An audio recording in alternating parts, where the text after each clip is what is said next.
Moving on, for our next special address, the technology trap, capital, labor, and power in the age of automation.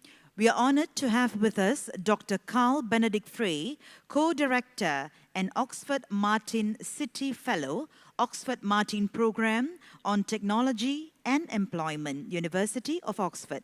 To introduce him further, please welcome Ahmad Zulkarnain On, Deputy Managing Director, Khazanah. Zul, please.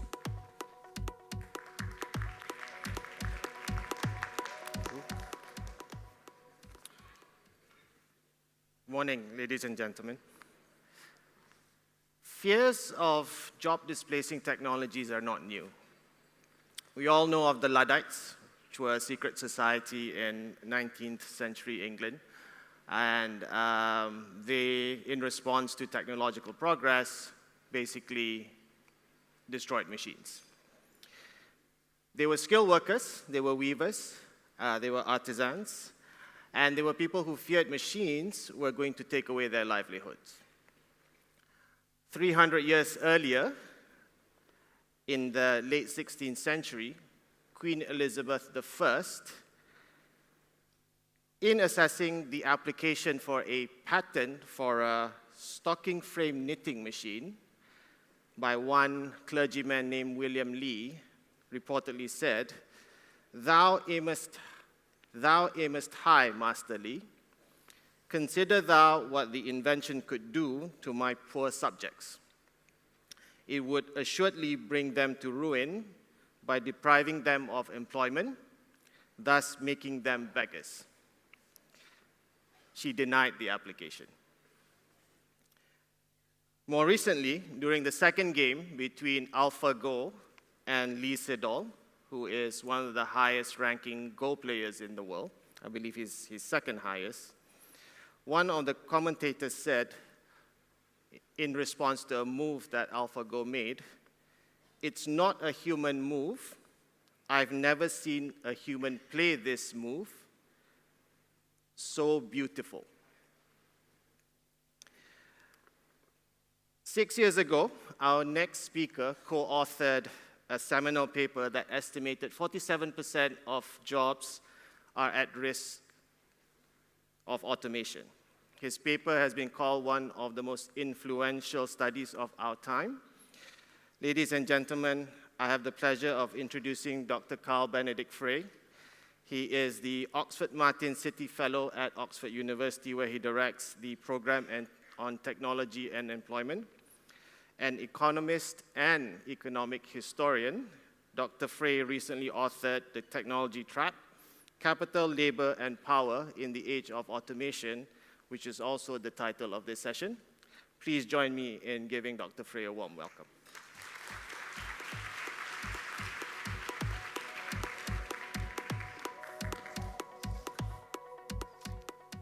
Thank you, Ahmed, for those kind words. Thank you, Imran and Nick, for having me back. Thank you, Your Royal Highness, for being here today. It's a real pleasure to be back at Khazanah again. I think last time I was here, I spoke about some of the technologies we see on the horizon related to artificial intelligence and their potential impact of jobs. And the questions that we have been receiving consistently since has to do with, is this different somehow? Because we've been through periods of rapid technological change in the past as well. And we've been through similar times of anxiety. If we go back to the 1960s, we have automation debates that are astoundingly similar to the ones we're seeing today. If we go back to the 1930s, we see a similar pattern. And again, in the 1830s, we saw a lot of anxiety concerning what automation technologies might do to work. And this time around, a few people are feeling enthusiastic about the tornado that is coming for the office and what it might potentially do to work. Now, if I could get this to work, that would be even better. Every time I go to a conference, the technology never works, and you author this study about it displacing all the jobs, and then in the end of the day, it sort of undermines your argument. But I hope that I will manage to convince you that there are at least some concerns about what technology can do to jobs going forward. And I was actually quite struck to find out that a recent Pew Research survey suggests that the majority of Americans now think that there should be restrictions on the number of machines that businesses should be able to implement and use in production over unemployment concerns. Because if we take a very long view of technological progress, this seems, if anything, ungranted. If you take an introductory course in economic history, you are quite likely to encounter this figure, which suggests that economic and technological progress was stagnant for millennia and took off in extraordinary fashion around 1750. Now, this is a very oversimplified figure of economic and technological progress, but it is absolutely clear that something happens around 1750 to 1800. And what happens during this period of time is the first machine age. There were very few machines to relieve workers of some of their burdens prior to 1750. And as a consequence of the widespread adoption of machinery in production, we became able to produce a lot more with fewer people. And as a result of that, as a result of this steady flow of labor-saving technologies and the implementation of machinery, we are able to produce roughly 40 times more today in terms of output per worker than we were in 1750. And merely looking at increases in incomes due to mechanization, if anything, understates the transformation that has taken place. Because looking at the consumer basket you could buy with your income in 1750 to today doesn't make much sense, because you couldn't buy a lot of the stuff. Ordinary people in 1750 could only look at the lives of the wealthy in envy, who had servants to do the most tedious things for them. Today, we all have access to the electric servant in terms of washing machines, dishwashers, refrigerators, and so on, at least in the industrial West. And producing those new goods and earning those higher incomes has become a lot more comfortable as well. At the onset of the Industrial Revolution, a lot of people still worked in coal mines. Cave-ins and explosions were part of everyday working life. Lung disease often part of the work package. And today, in the Industrial West, most people actually work in air-conditioned offices. And if we only look at the transformation that has taken place in terms of sectoral shifts, that also understates the progress that has been made. Because if you look at the job of a farm laborer in 1900, he or she had nothing more than animal power to aid them in terms of walking the fields. Today, the average farmer in Britain can sit in his air-conditioned tractor and listen to the music of his choice. So it's clearly a lot more pleasant to be a farmer today than it was in 1900. And I think that this long-run story tells you that technological progress is worth it over the long run. Unfortunately, I think it's only half the story.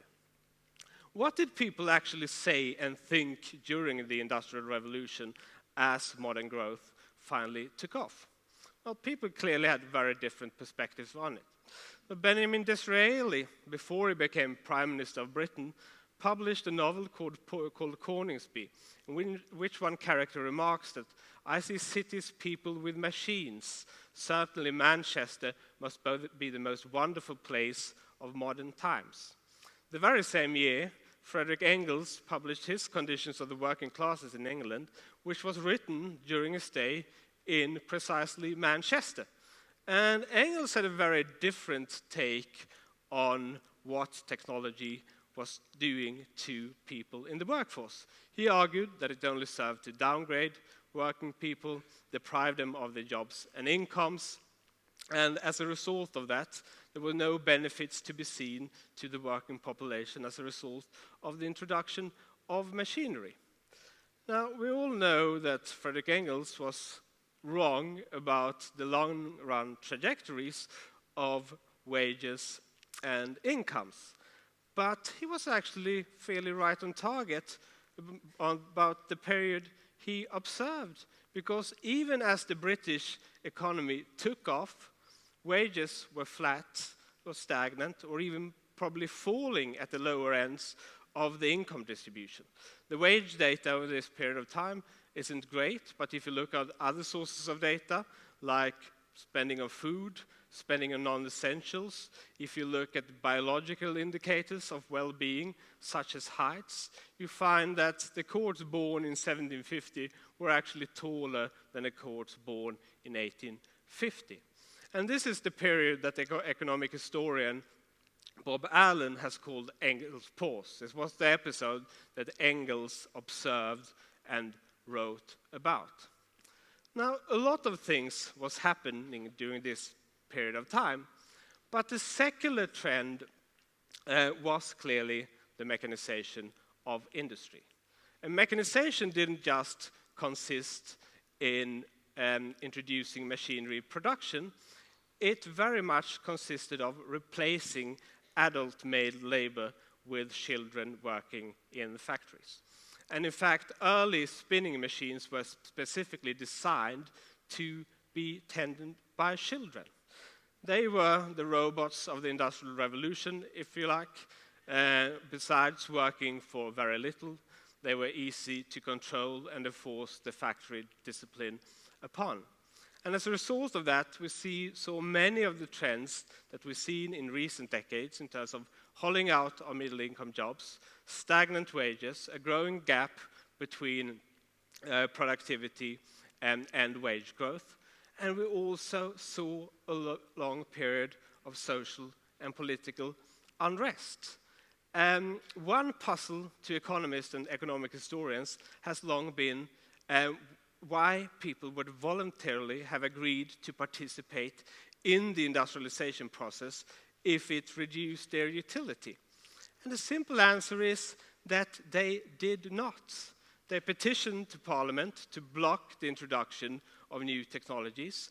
They expressed their concerns in verse like the following one, and they rioted against the mechanized factory on several occasions. And in fact, the army that the British government sent out against the Luddites was larger than the army that Wellington took against Napoleon in the Peninsular War in 1808. On several occasions, British troops clashed with machine-smashing workers. And I think it's important to remember that what began with the construction of the first factories and ended with the construction of the railroads also ended with the publication of the Communist Manifesto. As the historian Eric Hobsbawm put it, a lot of revolutionary technologies bred a lot of political revolutionaries along the way. Now, I'm not here to predict a socialist revolution, but I think that it is concerning that levels of income inequality have been approaching levels not seen since the first industrial revolution. The Gini coefficient have been trending upwards in both Britain and the United Kingdom over the past 3 decades or so. And there are many factors that drive patterns of inequality. But one such factor is clearly automation technologies. Now, the first computer was developed at the University of Pennsylvania in 1946. But it consisted of 18,000 vacuum tubes. It weighed 30 tons. And as a result of that, it didn't have much impact on the labor market or on productivity growth. It took a while for the invention of the microprocessor and the invention of the PC to actually have a larger impact on the labor market. And what we see is that beginning in the 1980s, companies are more able to take advantage of these technologies, to restructure supply chains in ways that allow them to tap into pools of cheap labor in places in Asia. And it also increasingly allows them to automate away a lot of routine rule-based activities. And we all know that technological change can augment people's skills in a happy way that increases their wages, or it can replace them in existing jobs and tasks. And from the 1980s onwards, we again see this decoupling between compensation and productivity growth in the United States. And what we see more importantly than that is that the wages of prime-age men with no more than a high school degree who would have flocked into the factories before the dawn of automation, their wages have actually been falling for 3 consecutive decades now. It's not just a matter of rising inequality. Some groups in the labor market have actually been made worse off as a result of automation. One of my favorite lines from the book is that if you put one hand in the freezer and the other on the stove, you should be feeling quite comfortable on average, but we know from experience that that is not the case. I think the same can be said about the US labor market. Now, there are a lot of factors, again, that shape regional disparities, and Nathan Nunn spoke about some of the legacies in his excellent presentation earlier. But the place that has experienced the greatest reversal of fortunes over the past 3 decades has been the American Rust Belt. Where the robots are, where jobs are most exposed to import competition, is also where many of America's social problems are today. And we see that in places where robots have been adapted more extensively, you see increases in joblessness, particularly among prime-age men.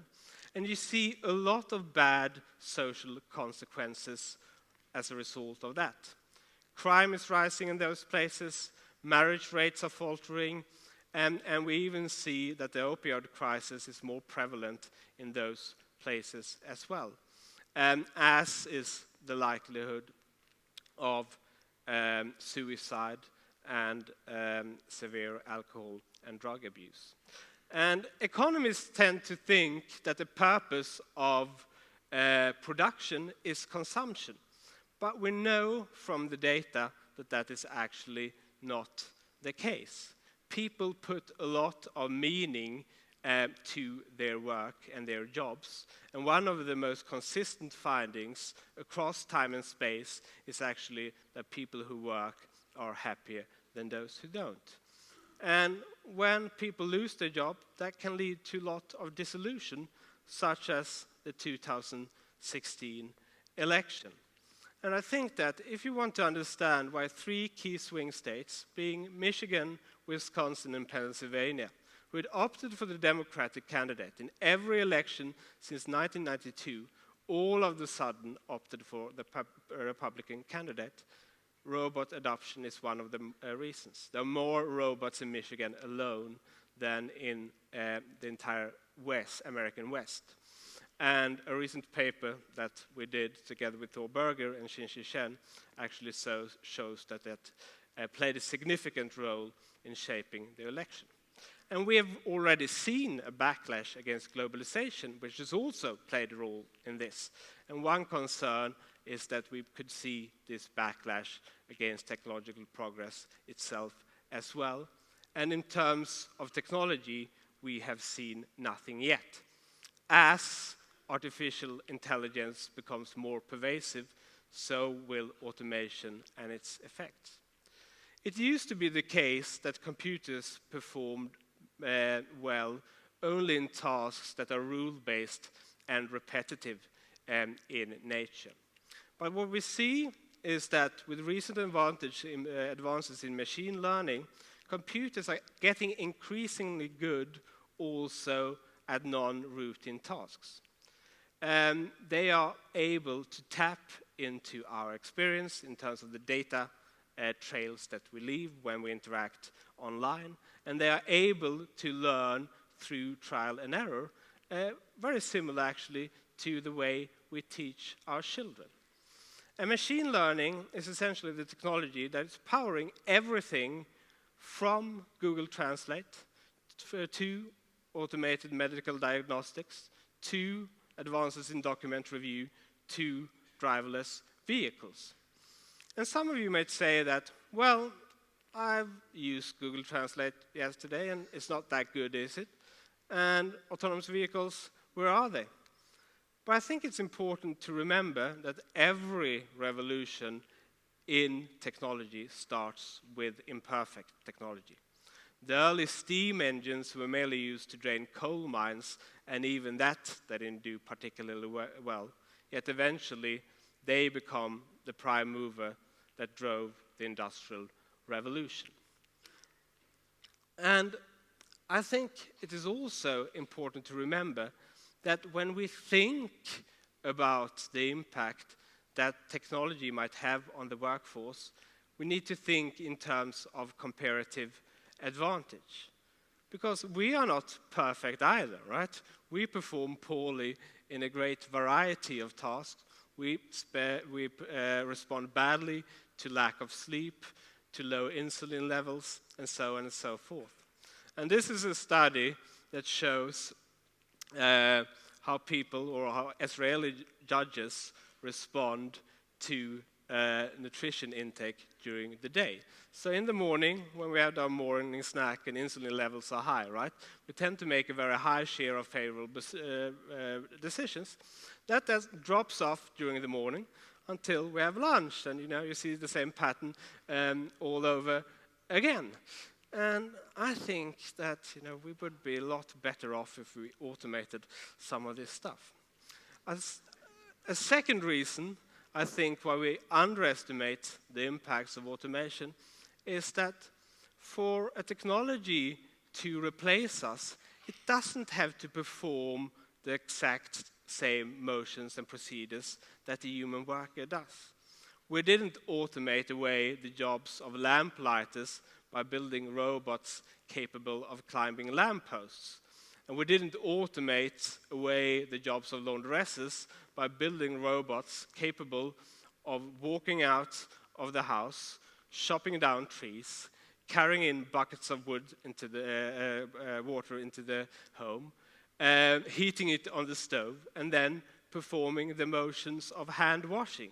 We did that by inventing the electric washing machine. And the same is true for the automation of a great variety of tasks. Much of it rests on task simplification. Now, there are clearly certain domains in which machines still perform poorly. And together with a group at our engineering sciences department, we identify 3 key bottlenecks to automation that still persist. One has to do with social intelligence and complex social interactions.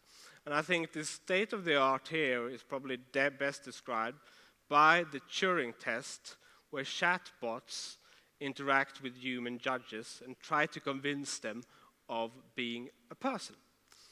And some people in the popular press argued, I think it was 3 years ago, that it was a major breakthrough because one chatbot had actually managed to convince 30% of human judges of it being a person. But it did so by pretending to be a 13-year-old Russian orphan boy with speaking English as a second language with no understanding of English culture.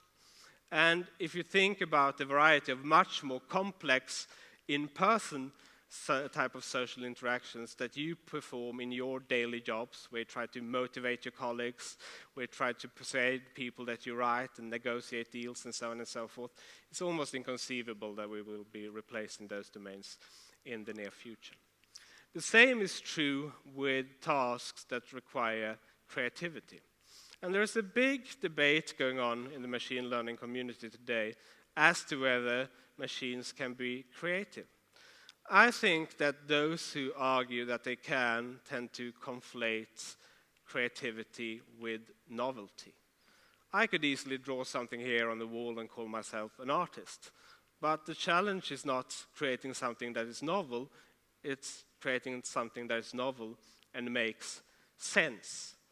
And it's certainly true that there is software that's capable of writing classical music.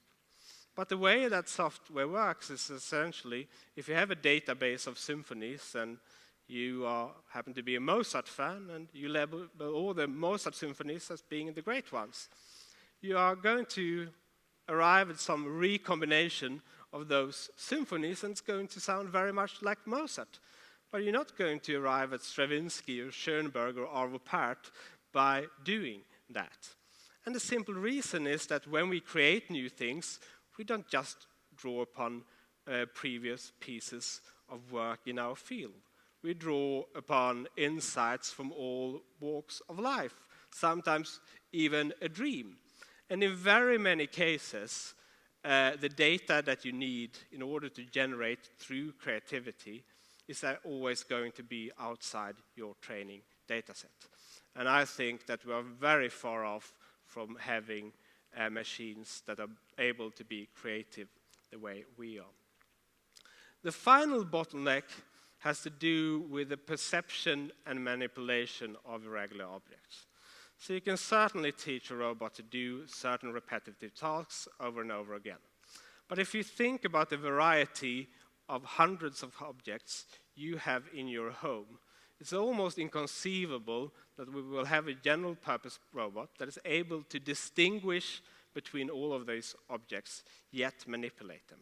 So what's a piece of paper that is rubbish and that you can throw away, and what happens to be a piece of paper with some very important notes on? Well, you know that, but the machine doesn't. The same goes with a pot that is dirty and needs to be cleaned, or a pot that holds a plant. Fairly intuitive for us to understand those differences. In fact, they are very subtle. So unfortunately, I think that the automated cleaner is one of the last things we're going to see. A key question that emerges from this, though, is how intensive are jobs actually in tasks that correspond to these bottlenecks of automation? We find that actually a fair chunk of jobs are not very intensive in such tasks. As was mentioned earlier during the introduction, we find that roughly half of American jobs are potentially automatable due to recent advances in artificial intelligence. And we see that it's not only the production jobs that are exposed to automation, jobs in transportation, logistics, material moving, retail, construction, you name it, are potentially automatable as a result of this. So you can think of 3.5 million cashiers in the United States today. If you go to an Amazon Go store, you won't see a single one. There are another 3.5 million people working as truck, taxi, and bus drivers. As autonomous vehicles, or when autonomous vehicles arrive, those jobs will be heavily exposed to automation. When we published that paper a while ago now, we published a very detailed list of 702 occupations and their relative exposure to automation. And you can imagine that some people went through this list and pointed out some sort of resource that seemed mildly absurd. And my friend Ken Cookier used to tease us because we found fashion models are among the jobs that are exposed to automation. These fashion models here actually don't exist. They're being created by generative adversarial networks from thousands of pictures, and they're already being used by companies like Dior. And I think that if we merely look at this from the perspective of what can be replaced or substituted for, that, if anything, is going to understate the transformation that is going to take place, because there are a lot of second and third order effects that are hard to assess. But if you think about the electrification of the factory, for example, in the early days of electrification, what factory owners did was that they merely just replaced the steam engine with an electric motor as the prime power source of the factory. But after a while, they actually figured out that instead of just replacing the steam engine as one sort of power source, they could get rid of all of these shafts and counter shafts in the factory by equipping each machine with an electric motor. And as a result of that, they can sequence them according to the natural flow of production. And that is essentially what eventually gave rise to mass production, allowed Henry Ford to produce the T model at a sufficiently low price for it to become the people's vehicles. And the same process then eventually spread from industry to industry, and eventually, after 4 decades, gave its most significant boost to productivity growth. If you look at the early automobiles, they actually still look like a horse carriage, right? So what you did is that you essentially just replaced the horse with an internal combustion engine. And it took some while to figure out that you need new roads, you need to restructure cities, and some of the second-order effects of this are very significant. So with the spread of the automobile, we gave rise to road commerce, tourism, which created millions of jobs. It gave rise to suburban life, that people could actually didn't no longer have to work exactly or live where the jobs are. And perhaps most importantly, it changed distribution models as well, as the trucking industry eventually emerged, which offered much greater flexibility than the railroads did. And I think that if we look at autonomous vehicles, we are going to see a similar restructuring of our cities and the way we live. We're certainly going to need less parking space because the vehicles are going to circulate out of the cities when they're no longer needed. Maybe people will even choose to live in the countryside again if everybody has their own automated chauffeur and you can work in the car. And quite evidently, some of the business models of automobile companies are no longer going to work. Most of them make their money on repairs. If you have fewer accidents, that is not going to be a sustainable revenue model any longer, so that clearly has to change. And the looks of the automobile is certainly going to change as well.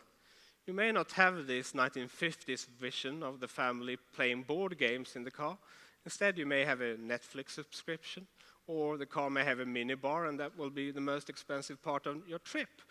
But what is absolutely clear is that a lot of things are going to change beyond the replacement of just a driver. What I think is most important, though, is that whether that is going to happen in the first place actually depends on what people want.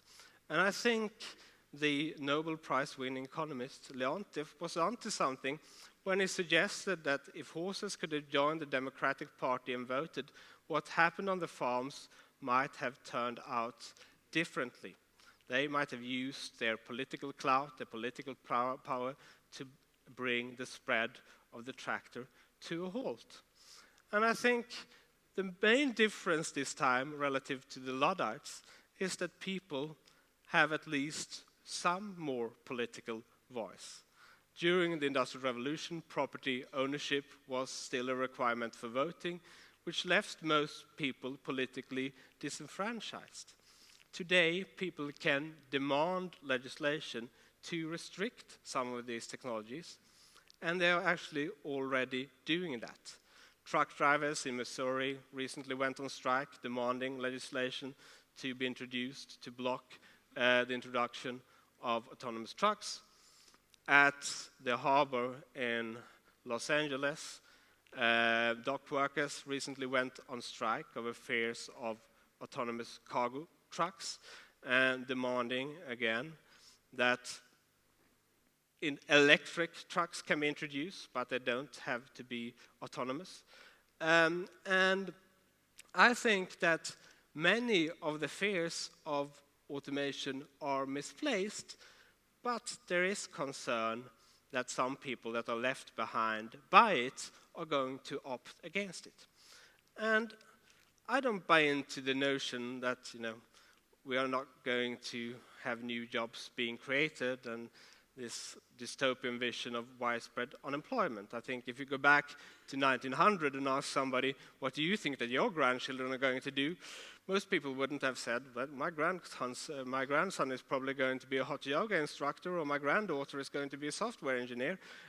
we couldn't have envisioned those jobs. And I think in a similar way, we are struggling to envision the jobs that are going to emerge in the future. But we can at least now cast some of the jobs that are emerging right now. And LinkedIn recently did a little survey on their platform where they looked at the fastest growing occupations which didn't exist 5 years ago on their platform. And among those, you find data scientists, you find a social media intern, you also find a Zumba instructor. And among those, you find the cloud service specialist, the big data architect, and the Beachbody coach. Now, where am I going with this? Well, I don't know whether the future is going to mirror the past, but much of the driver of job creation over recent decades have been technology industries emerging and those people demanding new in-person type of services that are hard to automate. And this is not all good news by any means. Prior to the computer revolution of the 1980s, new works were widely dispersed across space. From the 1980s onwards, where you see more computer-related job titles emerge, they are heavily clustered in cities with skilled populations. If you look at tech, finance, creative industries, all knowledge creative industries tend to be highly clustered because they benefit from being close to skilled people and they benefit from knowledge spillovers across firms, the local collective brain, if you like. And what happens then in those places is that if you create one new tech job in the city of Kuala Lumpur, that person is going to go out in the local service economy, go grocery shopping, go to the hairdresser, take a taxi, and so on and so forth. That creates, on average, 5 new jobs in the local service economy. As a result of that, economic activity is becoming increasingly clustered in these skilled cities. Conversely, in places where manufacturing jobs are disappearing, you see that the local service economy is also taking a hit. And that means that many of those local communities are now falling apart, and we're seeing a growing divergence between these skilled cities and the rest as a consequence of this. Just very briefly. So the key message of my book is that technological progress is something deeply unnatural. If it was natural, we would have arrived at the first industrial revolution a bit earlier in the history of mankind. If it was natural, every country in the world would have adopted the same technologies to the same extent, and every country would be rich as a consequence of that. And I think the reason that it isn't natural is because, as the great economist Joseph Schumpeter observed, it involves often creative destruction in employment, and specifically those technologies that have a bigger destructive component that replaces a lot of labor are likely to be resisted. And the examples of resistance, outright resistance to technological change in history are many. Much public or popular commentary tend to focus on the Luddite riots, but they were just part of a long wave of riots that swept across continental Europe, Britain, and even China. And one reason, I think, that Britain was the first country to industrialize is that for the first time in history, governments there actually began to side with pioneers of industry rather than machine-smashing workers. As late as the Stuart monarchs, a lot of technologies were being blocked over employment concerns. In 1769, legislation is introduced making machine smashing punishable by death. And as I mentioned earlier, it is puzzling why people would have participated in the industrialization process if it reduced their utility. But in the British case, it was essentially enforced upon them. That's very different from the French experience, which also saw a wave of machinery riots during the same period of time. Well, that was during the revolutionary era in France. Government was weak, and they have no willingness to actually enforce mechanization the way that British governments did. Now, looking forward, I think that in a modern democracy, in a modern society, we need to make sure that the gains from technological progress are being widely shared also in the short run. Economists tend to be very unspecific about what we mean actually with the short run, and it sort of matters whether it's 20 days, 20 months, or 20 years. During the Industrial Revolution, what economists regard as the short run would have been 7 decades, and as we've seen in parts of the industrial world, we've seen wages among prime-age men with no more than a high school degree falling for 4 decades now. And I think that we can't take the continuation of technological progress for granted. So to avoid a backlash against the drivers of growth, I think it's in our collective interest to use our collective brain to come up with solutions to smoothen the transition period. If you want to hear about those proposals, you actually have to read the book. I'm very sorry. It's a great gift for family and friends. Thank you for your attention.